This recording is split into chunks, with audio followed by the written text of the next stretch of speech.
Шынымен де мынау ұйқымыздан ояна сап, бірінші іздейтініміз не? Келіншектеріміз емес, сотка.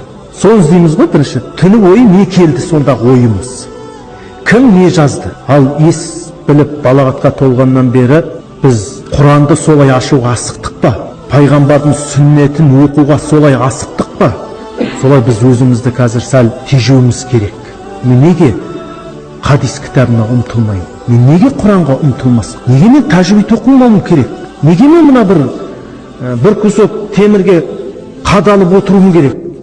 Сондықтан ол да мүмкін өмірдің бір сынағы шығар, басымызға келген. Сондықтан әрине ол да керек дүние, қажет дүние, пайдалана білсек. Ал қадірін білмесек, ол уақытымызды өлтіреміз болды. Басқа ештеңе емес.